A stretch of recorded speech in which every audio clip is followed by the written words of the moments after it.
Bonjour mes amis poissons, bienvenue sur ma chaîne Intuition des Sirènes. Je suis ravie de vous retrouver dans cette nouvelle vidéo. J'espère que vous allez bien et je vous invite à vous abonner à la chaîne. Chut, reste là, ne bouge pas. Ce que tu es sur le point d'entendre, très peu de gens sont prêts à le recevoir. Non pas parce que c'est compliqué, mais parce que la plupart des gens passent leur vie à courir tellement vite qu'ils n'entendent plus les murmures de leur propre âme. Toi, tu t'es arrêté, tu es là. Et ce simple fait raconte déjà quelque chose de profond sur l'endroit où tu en es dans ton parcours. Je vais te confier quelque chose que je perçois, et je te demande de ne pas chercher à l'analyser tout de suite. Laisse-le simplement entrer, comme une goutte de pluie chaude sur une terre assoiffée. Ce que tu appelles ta souffrance est en train de se transformer, pas de disparaître, de se transformer. Et la différence entre les deux est immense. Quand quelque chose disparaît, il ne laisse rien derrière lui. Quand quelque chose se transforme, il devient autre chose. Quelque chose de plus riche, de plus profond, de plus utile. Et c'est exactement ce processus qui est à l'œuvre dans ta vie en ce moment. La douleur que tu as portée, les épreuves que tu as traversées, les nuits lourdes et les matins gris, tout cela n'est pas en train de s'évaporer comme si rien ne s'était passé. Tout cela est en train de devenir le terreau d'une nouvelle réalité. Et cette nouvelle réalité, laisse-moi te la décrire parce que je la sens avec une netteté qui me surprend moi-même. Imagine un forgeron. Il prend un morceau de métal brut, informe, terne. Il le plonge dans le feu. Le métal rougit. Il souffre de la chaleur. Il perd sa forme initiale. Tout observateur extérieur pourrait croire que le métal est en train d'être détruit. Mais le forgeron sait. Il sait que ce passage par le feu est le seul chemin vers la lame, vers la beauté, vers la fonction, vers la puissance. Sans le feu, le métal reste un bloc inutile. Avec le feu, il devient une épée, un outil, une œuvre d'art. Tu es ce métal. Et le feu que tu as traversé n'était pas une punition, c'était une forge. Ce que Intuition des Sirènes perçoit pour toi en cet instant, c'est que tu arrives au moment où le forgeron retire la lame du feu. Le métal est encore chaud, il rougeoie encore, mais la forme est là. La trempe est faite, il ne reste plus qu'à polir et à révéler l'éclat qui était caché sous la surface rugueuse. Il y a un mot que je voudrais installer entre nous comme une lanterne dans la nuit. Ce mot, c'est transmutation. La transmutation, c'est l'art de transformer le plomb en or. Les alchimistes d'autrefois passaient leur vie entière à chercher cette formule dans leur laboratoire. Ce qu'ils ne comprenaient pas toujours, c'est que la véritable transmutation ne se fait pas dans un creuset de cuivre. Elle se fait dans le cœur humain. Dans ta capacité à prendre une souffrance et à en extraire de la sagesse. À prendre une perte et à en tirer une liberté.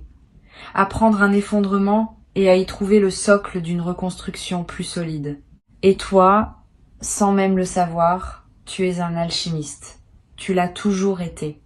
Chaque épreuve que tu as traversée, tu ne l'as pas simplement subie, tu l'as traversée. Ce verbe est important. Traverser, c'est entrer par un côté et ressortir par l'autre, c'est ne pas rester coincé au milieu. Et si tu es là aujourd'hui, en train d'écouter ces mots, c'est la preuve vivante que tu as traversé chaque tempête. Pas une seule ne t'a englouti, pas une seule ne t'a gardé prisonnier. Tu es toujours ressorti. Peut être abîmé, peut être fatigué, mais debout, toujours debout.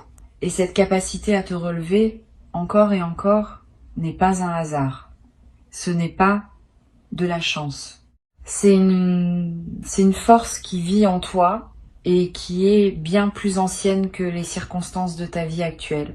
C'est une force d'âme, une résistance du cœur, un refus profond, viscéral, de laisser la nuit avoir le dernier mot. C'est cette force-là qui a préparé le changement dont je vais maintenant te parler. Parce que le changement qui arrive n'est pas un accident. Ce n'est pas un coup de chance qui tombe du ciel sur quelqu'un qui n'a rien fait pour le mériter. C'est l'aboutissement naturel de tout ce que tu as construit dans l'invisible. Chaque fois que tu as choisi la gentillesse quand tu aurais pu choisir la colère. Chaque fois que tu as tendu la main quand tu aurais pu fermer le poing. Chaque fois que tu as continué à croire quand tout semblait te donner des raisons d'abandonner. Toutes ces petites décisions, ces micro-actes de foi quotidiens ont tissé un filet sous tes pieds. Un filet que tu ne pouvais pas voir, mais qui était là, qui est là, et qui maintenant est prêt à te porter vers quelque chose de nouveau. Je veux te parler de ce que signifie vraiment la fin d'une souffrance. Parce que c'est un concept que l'on comprend souvent mal. Quand on souffre, on imagine que la fin de la souffrance ressemble à l'opposé exact de ce qu'on vit. Si on est triste, on pense que la fin de la souffrance, c'est la joie permanente. Si on est seul, on pense que c'est la présence constante de quelqu'un. Si on est perdu, on pense que c'est une carte parfaite avec un itinéraire tracé au millimètre. Mais la vie ne fonctionne pas par opposition. Elle fonctionne par intégration. La fin de ta souffrance ne va pas ressembler à l'effacement de tout ce qui t'a fait mal. Elle va ressembler à un changement dans ta relation avec la douleur elle-même. Tu ne vas pas cesser de ressentir, tu vas cesser d'être emprisonné par ce que tu ressens. C'est comme la différence entre être sous l'eau et nager. Dans les deux cas, tu es dans l'eau. Mais dans un cas, tu te noies et dans l'autre, tu avances. Ce qui est en train de se mettre en place pour toi, c'est cette capacité à nager, à te mouvoir dans les courants de la vie avec une aisance que tu n'as jamais connue. Les vagues seront toujours là, elles font partie de l'océan. Mais toi, tu ne seras plus submergé. Tu sauras les lire, les anticiper, les chevaucher. Et cela change absolument tout dans l'expérience quotidienne de vivre. Pense un instant à la dernière fois où tu as ri sans raison. Pas un rire provoqué par une blague ou par une situation comique. Un rire qui a surgi de nulle part, du fond de toi, comme une source souterraine qui jaillit. Si tu te souviens de ce moment, tu sais de quoi je parle. Ce rire-là, c'est la signature de ton âme. C'est le son qu'elle fait quand rien ne l'empêche d'être elle-même. Quand les couches de protection, de méfiance, de douleur accumulées se fissurent suffisamment pour laisser passer la lumière d'origine, le changement qui arrive va multiplier ces moments, ces éclats de joie spontanée, ces instants où tu te surprendras à sourire, sans raison. Ces matins où tu ouvriras les yeux et où la première pensée qui te traversera ne sera pas une inquiétude mais une curiosité, une envie, un élan. Cela ne veut pas dire que chaque jour sera parfait. Cela veut dire que ta ligne de base va changer. La fréquence fondamentale sur laquelle tu vibres va monter d'un cran. Les jours difficiles seront toujours là, mais ils seront des exceptions au lieu d'être la norme. Et surtout, tu auras les ressources intérieures pour les accueillir sans qu'ils te détruisent. Je veux maintenant te parler de quelque chose que peu de gens remarquent quand ils sont en pleine transition. C'est ce que j'appelle la réorganisation silencieuse. Quand un grand changement se prépare dans ta vie, les premiers signes ne sont pas spectaculaires. Ils sont subtils, presque imperceptibles. C'est un goût différent dans ta bouche le matin. Une envie soudaine de ranger un tiroir que tu n'avais pas ouvert depuis des mois. Un livre qui t'attire sans que tu saches pourquoi. Une musique qui te fait pleurer alors qu'elle ne t'avait jamais touché auparavant. Un besoin nouveau de silence. Ou au contraire, un besoin soudain de mouvement, de sortir, de respirer un air différent. Ces micro-signaux ne sont pas anodins. Ce sont les premiers tremblements d'un continent intérieur qui se déplace. La tectonique de ton âme est en mouvement. Et comme les plaques tectoniques de la Terre, ces mouvements sont lents, profonds et irréversibles. Quand un continent bouge, il ne revient pas en arrière. Quand ton âme se déplace vers une nouvelle position, elle ne recule pas. Observe ces signes avec tendresse. Ne les juge pas. Ne cherche pas à les expliquer. Contente-toi de les accueillir comme les messagers d'un printemps que tes yeux ne peuvent pas encore voir, mais que ton corps et ton intuition ont déjà détecté. Tu sais, il y a une intelligence dans le corps humain qui dépasse de loin tout ce que le cerveau peut concevoir. Ton corps sait des choses que ta tête ignore et réagit à des fréquences que ton mental ne peut pas capter. Et en ce moment, ton corps te parle. Il te dit, à sa manière, que quelque chose de beau se prépare. Peu être que tu le sens dans tes épaules qui se détendent légèrement, peut être dans ta respiration qui devient un peu plus profonde sans effort, peut être dans un appétit qui change ou dans un sommeil qui se modifie.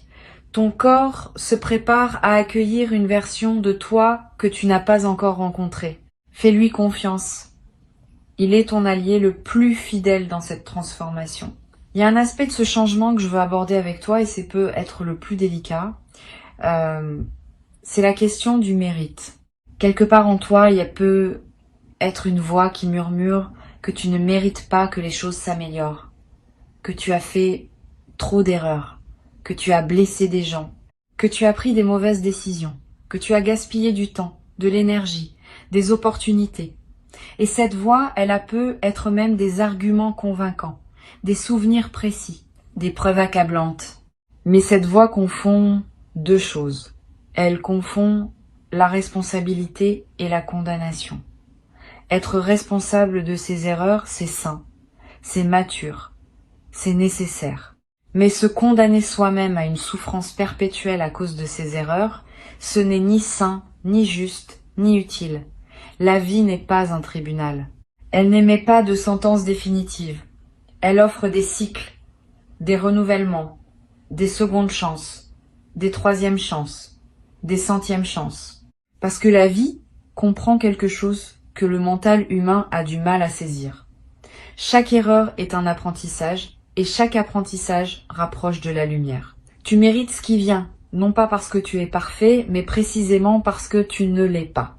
Parce que malgré tes imperfections, malgré tes chutes, malgré tes zones d'ombre, tu as continué à avancer. Tu n'as pas renoncé à toi-même. Et ce simple fait, ce refus discret de baisser les bras, est la chose la plus noble et la plus courageuse qu'un être humain puisse faire. L'énergie que capte Intuition des sirènes pour toi porte en elle cette nuance essentielle.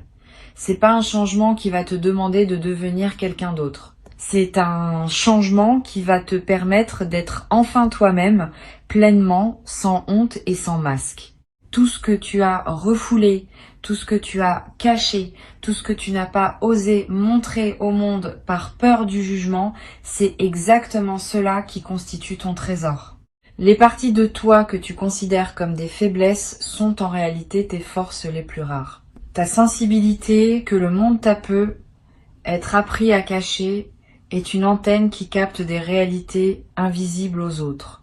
Ta profondeur émotionnelle qu'on t'a peu être reprochée est la raison pour laquelle tu comprends les gens mieux qu'ils ne se comprennent eux-mêmes. Ta tendance à tout ressentir intensément, que tu as peu être vécu comme un fardeau, est en réalité un don.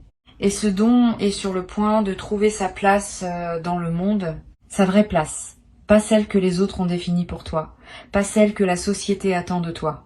Ta place à toi, celle qui a la forme exacte de ton âme. Je perçois quelque chose de très spécifique. Quand je me connecte à ton énergie, c'est comme si tu avais passé des années à essayer de t'adapter à un monde qui n'était pas calibré pour toi. Comme si tu avais essayé de jouer une partition écrite pour un autre instrument, tu as fait de ton mieux. Tu as essayé d'en tirer une mélodie acceptable. Mais au fond de toi, tu sentais que le son n'était pas juste, que quelque chose manquait, que tu n'étais pas à ta place. Ce sentiment ne venait pas d'un défaut en toi. Il venait du fait que tu jouais la mauvaise partition. Et ce qui change maintenant, c'est pas toi. C'est la partition. La vie est en train de te présenter une nouvelle musique. Une musique écrite pour ton instrument unique. Et quand tu commenceras à la jouer, tu seras stupéfait par la beauté du son qui en sortira. Un son que tu n'as jamais entendu, parce que personne d'autre ne peut le produire. Il est uniquement le tien. Sais-tu ce qui arrive à un fleuve quand il rencontre un obstacle qu'il ne peut pas contourner? Il ne se bat pas. Il ne se fracasse pas indéfiniment contre la roche. Il monte. L'eau s'accumule, gagne en profondeur, en puissance, en volume, et un jour, elle passe par-dessus, où elle trouve une fissure dans la roche que personne n'avait vue, où elle creuse patiemment millimètre par millimètre, jusqu'à se frayer un nouveau chemin. Le fleuve ne doute jamais de sa destination, il sait qu'il va vers la mer. Il ne sait pas exactement par où, mais il sait vers où. et cette certitude paisible lui donne une force que rien ne peut arrêter. Tu portes en toi cette même certitude. Peut être qu'elle est enfouie, peut être qu'elle est recouverte de couches, de désillusions et de fatigue, mais elle est là. Cette conviction sourde, presque animale, que ta vie va quelque part de beau, que tout ce que tu traverses te rapproche de quelque chose qui mérite d'être vécu. Et voici un aspect de cette transformation que je trouve particulièrement fascinant. Quand une personne commence à changer de l'intérieur, son environnement met un certain temps à s'adapter. C'est comme quand tu changes de lunettes. Pendant les premières heures, le monde semble légèrement décalé. Tes yeux doivent s'ajuster. Et puis, assez vite, tout devient net. Plus net même qu'avant. Tu remarques des détails que tu n'avais jamais vus. Des couleurs plus vives, des contours plus précis. Le monde autour de toi est en train de s'ajuster à ta nouvelle vision intérieure. Les gens vont se repositionner naturellement. Ceux qui résonnent avec la personne que tu deviens vont se rapprocher. Ceux qui résonnaient avec l'ancienne version vont peu être s'éloigner. Et cela peut être déstabilisant au début. Mais c'est un mouvement sain, nécessaire, inévitable. Parce que tu ne peux pas grandir et demander à tout ton environnement de rester exactement le même. La croissance implique le mouvement, et le mouvement implique le changement. N'aie pas peur de ce réajustement. Il ne signifie pas que tu perds quelque chose, il signifie que tu fais de la place pour ce qui correspond vraiment à qui tu es en train de devenir. Il y a aussi, dans ce processus, une forme de deuil lumineux. Un deuil de la personne que tu étais, de ses certitudes, de ses limites, de son monde connu. Et même si ce monde te faisait souffrir, il avait au moins le mérite d'être familier. L'inconnu fait toujours un peu peur, même quand l'inconnu promet d'être meilleur que le connu. C'est normal, c'est humain. Ne te reproche pas cette peur. Accueille-la, remercie-la même, parce qu'elle te prouve que tu es en train de franchir un véritable seuil. On n'a pas peur quand on reste sur place. On a peur quand on avance vers quelque chose de grand. Et ce vers quoi tu avances est grand. Pas grand au sens extérieur du terme. Grand au sens intérieur. Grand comme la paix. Grand comme la cohérence. Grand comme la sensation de se réveiller le matin et de ne plus avoir besoin de porter un masque pour affronter la journée. Maintenant, je veux te parler de la manière dont ce changement va se manifester dans ton quotidien. Pas dans des termes vagues ou abstraits, mais de façon tangible. Tu vas commencer à remarquer que les situations qui te drainaient auparavant n'ont plus le même effet sur toi. Non pas parce qu'elles ont changé, mais parce que tu ne réagis plus de la même façon. Là où tu aurais absorbé la négativité comme une éponge, tu vas la laisser glisser sur toi. Non pas par indifférence, mais par discernement. Tu sauras instinctivement ce qui te concerne et ce qui ne te concerne pas. Ce qui mérite ton énergie et ce qui n'en mérite pas. Cette capacité de tri émotionnel est l'un des signes les plus clairs d'une élévation intérieure. Elle ne s'enseigne pas dans les livres. Elle s'acquiert par l'expérience vécue et par la maturité de l'âme. Tu vas aussi remarquer un changement dans la qualité de tes pensées. Les pensées parasites, ces boucles mentales qui te maintenaient éveillé la nuit, vont commencer à perdre de leur emprise. Elles ne vont pas disparaître d'un coup où le mental est tenace, mais elles vont s'espacer. Et dans les espaces entre ces pensées, tu trouveras quelque chose que tu n'avais peu être plus connu depuis longtemps. Le calme. Pas le calme forcé de celui qui médite parce qu'on lui a dit que c'était bon pour lui. Le calme naturel de celui qui n'a plus besoin de fuir ses propres pensées. Le calme de celui qui est en paix avec son paysage intérieur. Ce calme va devenir ton refuge et ta force. Pas un refuge où tu te caches du monde, mais un refuge d'où tu t'élances vers le monde. Avec plus de clarté, plus de présence, plus de joie. Et la joie dont je parle n'est pas l'euphorie passagère que procure un événement heureux. C'est une joie de fond, une joie structurelle. Comme la note fondamentale d'un accord de musique, celle sur laquelle toutes les autres notes s'appuient. Cette joie-là ne dépend pas de ce qui se passe autour de toi. Elle dépend de ce qui se passe en toi. Et ce qui se passe en toi, en ce moment même, est en train de poser les fondations de cette joie durable. Il y a un paradoxe magnifique dans ce que tu vis. Tu as cherché pendant longtemps la sortie de ta souffrance. Tu as cherché des portes, des clés, des solutions. Tu as demandé des réponses à l'extérieur. Et ce que tu découvres maintenant, c'est que la porte était ouverte depuis le début. Tu ne la voyais pas parce que tu regardais dans la mauvaise direction. La sortie de ta souffrance n'était pas devant toi, elle était en toi. Ce n'est pas un cliché, c'est la vérité la plus concrète qui existe. Parce que le jour où tu changes la manière dont tu te regardes toi-même, le monde entier se réorganise autour de cette nouvelle vision. Les mêmes rues, les mêmes visages, les mêmes journées, mais vues à travers des yeux neufs, des yeux lavés par tout ce que tu as pleuré, des yeux adoucis par tout ce que tu as compris, des yeux rendus perçants par tout ce que tu as refusé de laisser te détruire. Ces yeux-là, ce sont les tiens maintenant, et le monde qu'ils voient est un monde rempli de possibilités que tu ne soupçonnais pas. Je sens que tu es en train d'arriver à un endroit de ton parcours où les pièces du puzzle commencent enfin à s'assembler, pas tout en même temps, mais suffisamment pour que tu aperçoives le dessin, pour que tu comprennes que ce qui te semblait chaotique avait en réalité un ordre caché, un ordre bienveillant, un ordre qui travaillait pour toi-même quand tu pensais que tout travaillait contre toi. Il y a un mot japonais, kintsugi, qui désigne l'art de réparer la poterie brisée avec de la poudre d'or. Au lieu de cacher les fissures, on les met en lumière, on les rend précieuses.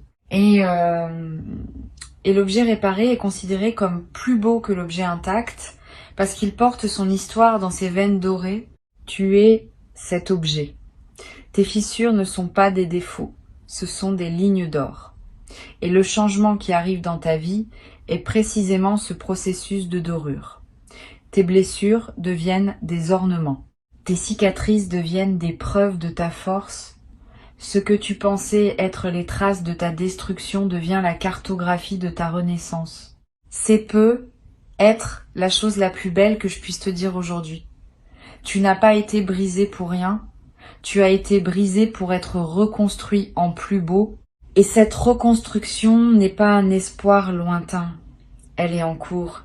Elle se fait en toi, maintenant, à chaque instant, à chaque respiration. Et sais-tu ce que font les arbres qui ont survécu à un incendie de forêt? Leur tronc porte les marques noires de la brûlure, leur écorce est craquelée, sombre, abîmée. Mais si tu observes attentivement, tu verras que ces arbres-là sont souvent les premiers à reverdir. Leurs racines protégées sous terre pendant que le feu faisait rage en surface, ont continué à puiser l'eau et les nutriments dont l'arbre avait besoin. Et quand le feu s'éteint, ses racines envoient une sève nouvelle, plus vigoureuse encore qu'avant, parce que le sol autour d'elle a été enrichi par les cendres. Le feu qui semblait destructeur a en réalité fertilisé la terre. Tes racines à toi sont intactes. Elles l'ont toujours été. Quoi que tu aies traversé en surface, quelle que soit l'intensité du feu qui a balayé ta vie, la partie la plus profonde de toi n'a jamais été atteinte.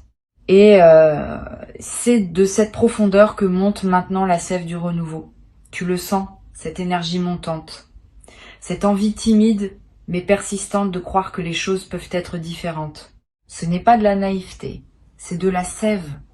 C'est la vie elle-même qui refuse de s'arrêter, qui refuse de te laisser tomber. Il y a une forme de grâce dans tout cela qui dépasse l'entendement humain. La manière dont la vie orchestre les renaissances a quelque chose de mystérieux et de profondément rassurant. Elle ne te demande pas de comprendre le mécanisme. Elle te demande simplement de lui faire confiance, de la laisser opérer en toi, de ne pas interférer avec le processus par ta peur ou ton impatience. De te laisser reconstruire avec la patience du kintsugi, veine d'or après veine d'or. La souffrance que tu as connue avait un sens que tu ne pouvais pas percevoir tant que tu étais dedans. C'est comme essayer de lire un livre en ayant le nez collé contre la page. Tu ne vois que des lettres floues, sans lien entre elles. Mais dès que tu prends du recul, les mots apparaissent. les phrases se forment et l'histoire se révèle. Tu prends ce recul maintenant. Et l'histoire de ta vie commence à se lire d'une manière qui te coupe le souffle. Non pas parce qu'elle est tragique, mais parce qu'elle est belle. Parce qu'elle a une cohérence que tu ne soupçonnais pas. Parce que chaque chapitre, même les plus douloureux, a contribué à te rendre capable de vivre ce qui vient. Et ce qui vient, je te le répète, est à la mesure de ce que tu as traversé. L'univers a cette forme de justice poétique. Il ne te donne pas le bonheur que tu n'aurais pas su reconnaître. Il te le donne quand tu as assez mûri pour le voir, pour le goûter, pour le savourer pleinement, pour ne pas le gaspiller. Tu es prêt, tu es mûr, tu es à la hauteur. Et si une part de toi doute encore, si un coin de ton esprit résiste et se demande si ces mots s'appliquent vraiment à toi, je t'invite à poser ta main sur ton cœur un instant, sans son battement. Ce battement n'a jamais cessé, même dans tes pires moments. Ce battement est la preuve la plus simple et la plus irréfutable que la vie croit en toi, que la vie continue de miser sur toi, que la vie, dans sa sagesse silencieuse, te considère comme quelqu'un qui vaut la peine de battre pour. Et si la vie croit en toi, pourquoi ne croirais-tu pas en elle quand elle te dit que le meilleur est en route? Ce que tu as porté pendant si longtemps, ce poids invisible que personne ne voyait, cette fatigue qui n'était pas physique mais existentielle, ce sentiment d'être décalé par rapport au monde, tout cela est en train de s'alléger. Non pas parce que quelqu'un est venu te l'enlever des épaules, mais parce que tu as développé la force de le déposer toi-même. Et il y a un monde de différence entre les deux. Quand quelqu'un te libère, tu dépends de cette personne. Quand tu te libères toi-même, tu dépends de ta propre puissance. Et cette puissance ne peut plus jamais t'être retirée. C'est peut être la transformation la plus fondamentale de toutes, celle qui passe de la dépendance à la souveraineté, du regard tourné vers l'extérieur au regard tourné vers l'intérieur, de l'attente à l'action. Non pas une action frénétique, bruyante, épuisante, une action douce, guidée, inspirée. L'action de quelqu'un qui ne court plus après la vie, mais qui marche avec elle à son rythme, en confiance. Avant de clore cet espace que nous avons partagé, je veux que tu gardes une chose gravée en toi, une seule chose, si tu ne devais retenir qu'une seule idée de tout ce que tu viens d'entendre. La voici. Ta souffrance n'a jamais été ta destination, elle n'a jamais été ton adresse permanente, elle a toujours été un passage, un tunnel, et les tunnels, par définition, ont une sortie. Tu approches de cette sortie. La lumière au bout n'est pas un mirage. Elle est réelle, elle est chaude. Et elle t'attend avec la patience infinie de ce qui t'a toujours appartenu. Tu sais ce que font les papillons quand ils sortent enfin de leur chrysalide. Ils ne s'envolent pas immédiatement. Ils restent un moment accrochés à la branche, les ailes encore humides, encore froissées. Ils laissent le soleil les sécher. Ils laissent le vent les déployer. Et ce n'est que après ce temps de patience, ce temps d'acclimatation au monde nouveau dans lequel ils sont nés, qu'ils prennent leur envol. Ce moment de pause n'est pas de la faiblesse. C'est de la sagesse instinctive. C'est le corps qui sait qu'il faut se préparer avant de voler. Tu es dans ce moment de pause. Tes ailes se déploient. Le soleil de ta nouvelle vie les sèche doucement. Et bientôt, très bientôt, tu sentiras sous toi le courant d'air ascendant qui te portera vers des hauteurs que tu n'aurais jamais cru possibles. Pas parce que tu as été choisi par une force extérieure, mais parce que tu t'es choisi toi-même. Parce que, au milieu de tout ce que tu as traversé, tu as fait le choix silencieux et radical de continuer à croire en toi, en la vie, en la possibilité que demain soit différent d'hier. Et demain sera différent, il l'est déjà. Si tu es arrivé jusqu'ici, si tu as laissé chacun de ces mots se poser dans ton cœur sans les rejeter, c'est que le message d'intuition des sirènes était destiné à te trouver, pas à te convaincre, pas à te divertir, à te trouver, comme une lettre que l'univers avait écrite à ton nom et qu'il attendait le bon moment pour te remettre. Ce moment, c'est maintenant, et toi, tu es exactement là où tu dois être. Respire profondément, souris, même légèrement, et sache que la prochaine fois que tu ouvriras les yeux sur le monde, tu verras quelque chose que tu n'avais jamais vu avant. Non pas parce que le monde aura changé, mais parce que toi, tu auras changé. Et c'est tout ce qu'il fallait.